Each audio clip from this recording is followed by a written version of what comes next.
Hi parents and kids. जो बच्चे बड़े हो जाते हैं तो उनके अपने कुछ इंटरेस्ट होते हैं, कुछ अपनी सोच होती है, जिसकी वजह से क्या होता है, पेरेंट्स के साथ क्लैशेस आम बात है, हर घर में हो जाती है। दैट्स ओके, बट ये क्लैशेस इतने ज्यादा नहीं होने चाहिए कि आप दोनों का कॉन्वर्सेशन इम्पैक्टफुल हो, आप लोगों को ये इफेक्ट करे कि आप अपने बच्चे से बात ना करना चाहें और आपका बच्चा आपसे दूरियां बनाए।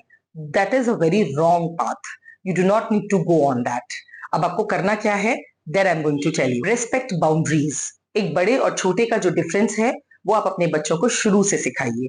उन्हें बताइए कि once you are talking to your parents, this should be your limit, this is your boundary, you should not cross it.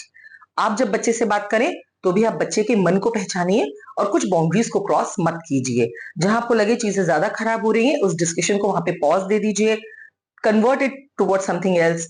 आप कह सकते हैं अच्छा ठीक है छोड़ो, चलो ये बात बाद में करेंगे, अब फिलहाल तुम ये बताओ, या फिर लेट्स डिस्कस दिस। कुछ फन ले आइए। आप अपने उन fun loving activity and talk session से बच्चे को सोचने का टाइम देंगे कि जो आपने कहा, आप उसके नतीजे पे नहीं पहुंचे हैं, आपने कोई वर्डिक्ट नहीं दिया है, लेकिन बच्चा उसके बारे में जरूर सोचेगा। So that will be positive impact. Listen carefully. If your parents से something or either kid is saying something to you, please listen each other. अगर आप दोनों ही एक दूसरे की बात को ध्यान से सुनेंगे तो आप उसमें से वे आउट निकाल पाएंगे कि इस प्रॉब्लम का सोल्यूशन कैसे करना है। या अगर दोनों डिफरेंट चीजों की डिमांड कर रहे हैं और एक रास्ते पे आना है तो उसके प्रोज एंड कॉन्स आप दोनों बैठकर डिस्कस कर पाएंगे। सो दोनों एक दूसरे के सुनने की ताकत को रखिए, दोनों ही इतना पेशेंस रखिए कि दोनों एक दूसरे को अच्छे से सुन पाए। Dear parents, stop giving unsolicited advices. Please आप ऐसी कोई भी एडवाइस बच्चों को मत दीजिए जो आपने सिर्फ सुनी है, जिसके रिजल्ट्स आपको पता नहीं है। किसी ने भी आपसे कुछ कहा और आपने फटाक से अपने बच्चे को वो पास ऑन कर दिया। उसे अच्छे से मेजर कीजिए, उसमें कितना ट्रुथ है उसे पता लगाइए।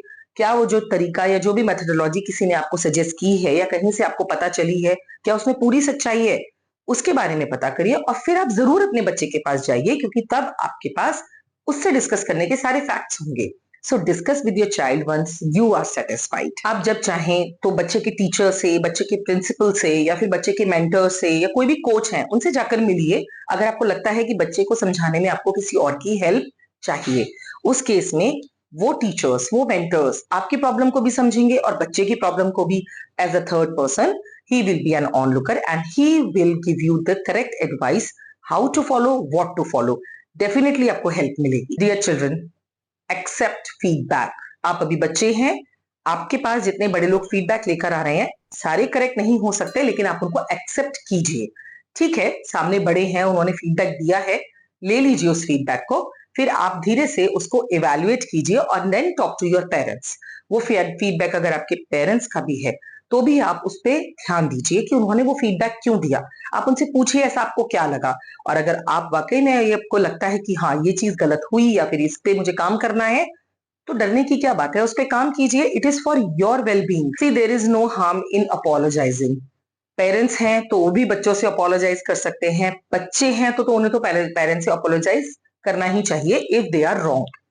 क्या ही हार्म है, किसी की भी सेल्फ रिस्पेक्ट हर्ट नहीं होती है। Apologising is a very good gesture. If आपको लगता है इन केस कि कोई गलती हुई है, कोई प्रॉब्लम हुई है, उसके लिए आपको रियलाइजेशन है और आप उसके लिए अपोलोजाइज कर रहे हैं, आप इस अपोलॉजी के बाद देखिएगा एक रिलेशनशिप कितना स्ट्रांग हो जाता है। So don't hesitate to apologise if there is something that you need to. बच्चों से गलतियां होती हैं, बच्चे नहीं करेंगे तो कौन करेगा, क्या हम बड़ी गलतियां नहीं करते? तो उसके लिए please forgive them and more over understand them. उन्हें गिल्टी मत फील कराइए, उन्हें ये मत फील कराइए कि वो कोई क्रिमिनल्स हैं। उनसे एक गलती हुई, आपको लगता है कि वो गलती इस दायरे में आती है कि आप सिर्फ ये फील कर रहे हैं कि वो दोबारा ना हो, और it should not be that serious कि वो किसी और को हार्म करके आया है। उस केस में आप अपने बच्चे से सीरियस लेवल पे बात कर सकते हैं। लेकिन अगर गिल्ट कोई छोटा है, कोई छोटा बच्चा गलती से किसी की पेंसिल उठा लाया है या जानबूझकर भी ले आया है, स्कूल्स में बहुत ये होता है, तो आप उसे बोलिए it is a bad habit, उसे बताइए, उसे स्टोरी सुनाइए, कोई भी ऐसी स्टोरी जिसमें इसका रिजल्ट खराब है। आप देखिएगा आपकी बात उसे इतनी समझ नहीं आएगी जितना उसे स्टोरी की समरी या स्टोरी का ऑब्जेक्टिव समझ में आएगा।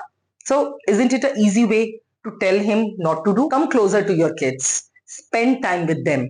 उनके साथ बैठिए, उनके साथ टाइम स्पेंड कीजिए, उनके इंटरेस्ट लेवल्स को जानिए, उनकी हॉबीज को देखिए, उनकी फिजिकल एक्टिविटीज को देखिए, वो क्या करना चाहते हैं उनसे बात कीजिए।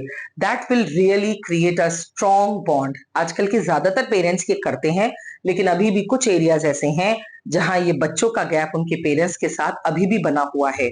अगर आपके बच्चे बड़े हो भी गए हैं तो भी आपके बच्चे हैं, talk to them about their interest, their hobbies, be open and be friends with them. If your child is not wrong, अगर आपका बच्चा गलत नहीं है तो आप अपने बच्चे की साइड खुले आम लीजिए।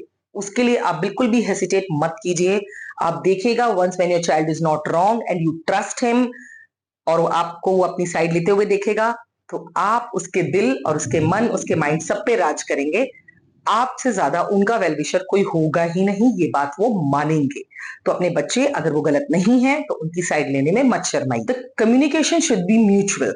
मीन्स ऐसा नहीं है कि पेरेंट्स आए और उन्होंने डांट की एक लाइन लगा दी और बस वही बोले जा रहे हैं, बच्चे को बोलने का मौका ही नहीं मिला, या फिर बच्चा ही अपनी बात कहे जा रहा है, वो पेरेंट्स की सुनना नहीं चाहता या पेरेंट्स को बोलने ही नहीं दे रहा है। दोनों ही सूरतों में सोल्यूशन नहीं मिलेगा। आपको सोल्यूशन निकालना है तो दोनों बैठिए, एक थॉट आप दीजिए, बच्चे से आंसर एक्सपेक्ट कीजिए। बच्चे को अपनी कोई एडवाइस देनी है या कोई सामने अपना कोई बात रखनी है, रखिए, और पेरेंट्स के रिस्पॉन्ड को भी सुनिए।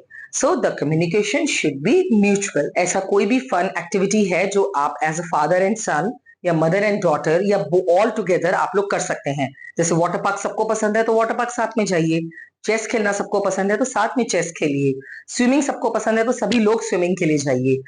जब आप ये सारी एक्टिविटीज अपने बच्चों के साथ मिलकर करते हैं parents, that time you have a special bond, special time sharing with your kids. So why to miss this fun time. अपने बच्चों को फ्रीडम दीजिए एंड उन पे ट्रस्ट करिए। ठीक है, थोड़ा सा ऑब्जर्वेशन रखना है, लेकिन पहले अगर आप शुरू में कहीं आपका बच्चा पिकनिक पे अकेले अपने फ्रेंड्स के साथ जा रहा है तो उसे थोड़ी सी फ्रीडम दीजिए, उसको मॉनिटर कीजिए, कॉल करके बीच में पूछिए, बेटा आप कहाँ हो, how's your life going, how's your trip going, क्या क्या खाया है। आप उससे थोड़ा सूदिंग बातें कीजिए जो उसे लगे कि उसकी ट्रिप से आप भी बहुत खुश हैं। तो फॉर एग्जाम्पल, ट्रस्ट हिम। अगर आपको अपनी परवरिश पे विश्वास है तो आप अपने बच्चे को वो ट्रस्ट शो कीजिए, वो आपका ट्रस्ट कभी नहीं तोड़ेगा। देखिए, कॉन्फ्लिक्ट्स हर घर में होते हैं, पेरेंट्स और बच्चों के बीच में तब होते हैं जब बच्चे स्पेशली टीन एज में स्टैंड करते हैं। उनसे बैठ के डिस्कस कीजिए instead of enhancing the conflicts. Conflicts लाना बहुत आसान है। बच्चा अगर गुस्सा है, अगर आप 2 बार में या 3 बार में भी कूल डाउन होकर उससे बात करते हैं और वो अपना गुस्सा 2 बार कर रहा है, आप 3 बार कूल डाउन है, फोर्थ टाइम पे वो गुस्सा नहीं करेगा, आपसे कूल होकर बात करेगा, उसके इमोशंस, उसके दिल की सारी प्रॉब्लम्स, मन में जितना भी कुछ चल रहा है वो आपके सामने आ जाएगा। क्योंकि एक बच्चा अपने पेरेंट्स से ज्यादा देर कुछ नहीं छुपा पाता है अगर पेरेंट्स उस पर ट्रस्ट करते हैं। सो enhance discussions instead of conflicts. Accept the differences of age gaps. अगर आपका बच्चा टीनेजर है और आप 40s में हैं, 50s में हैं, वो जो 20 इयर्स का एक डिफरेंस है, जो गैप है, देखिए वो तो आएगा ही आएगा। वो टाइम जो आपका था, वो जो टाइम आपके पेरेंट्स का था, वो आपके बच्चों का नहीं हो पाएगा। सो उनके टाइम के साथ टच में रहिए, उनकी टेक्नोलॉजीज के साथ आप रिव्यू करते रहिए कि क्या क्या चेंज हुआ है, क्या बच्चा एक्सपेक्ट कर रहा है, कहाँ पे वो फास्ट है और कहाँ पर आप स्लो हैं, कहाँ पे आप फास्ट थे और कहाँ पर वो स्लो चल रहा है। आपको लगता है तब आप उन चीजों पे उससे बात कीजिए, लेकिन इस एज गैप को कंसिडर कीजिए। Give your time to kids and give them time to spend all alone. Means आप अपना टाइम भी उन्हें दीजिए, और अगर वो अकेले रहकर अपना कुछ इवेल्युएट करना चाहते हैं, अपने आप से बात करना चाहते हैं, तो वो टाइम भी उन्हें दीजिए। अपना मी टाइम हर किसी को चाहिए। बच्चे इसमें अपने माइंड में चल रही उथल पुथल को शांत करते हैं। अगर आप जिस टाइम वो अपसेट हैं, अगर आप उस टाइम उनसे जाकर बात करेंगे तो उस डिस्कशन का कोई भी सोल्यूशन नहीं निकलेगा। So you also sit with them once it is favourable, otherwise let them sit all alone, let them tackle on their own. सबसे इंपॉर्टेंट, फादर्स के लिए या मदर्स जो ऑफिस गोअर्स हैं या ऑफिस में काम करते हैं, आप दोनों वर्किंग हैं, तो आपका बच्चा भी तो स्कूल जा रहा है, वो भी तो कुछ ना कुछ कर रहा है, वो भी तो खाली नहीं है। सो प्लीज अपने टेंट्रम्स उस पर थ्रो मत कीजिए। अगर आप ऑफिस से अपसेट होकर आए हैं, अगर आपको ऑफिस में कोई भी इशू क्रिएट हुआ है आपके कोलीग्स के साथ, आपके मैनेजर्स के साथ या whatsoever, please don't bring it into your house boundaries. अपने घर की सीमा के बाहर उस प्रॉब्लम को रखिए और तब अपने बच्चे से बात कीजिए। कभी कुछ बहुत ज्यादा सीरियस है तो आप अपने बच्चे से प्यार से बोल सकते हैं, बेटा just give me 10 minutes to get cool down and then I will come back to you. और तब आप जाइए, बात कीजिए उससे। अपनी प्रोफेशनल एंड पर्सनल लाइफ को सेपरेट रखना सुखी जीवन का मूल मंत्र है। वो आपके बच्चों के भी माइंड एंड फिजिकल हेल्थ को इम्पैक्ट नहीं करता। If you will create a healthy environment in your house, you will get a healthy child healthy mind and of course successful mind there. So all the best parents. I hope ये video आप लोगों को बहुत पसंद आएगी क्योंकि ये आपके लिए है. Whatever you will do, that will be in the well-being of your kids. All the best. Thanks for watching. Subscribe to our channel.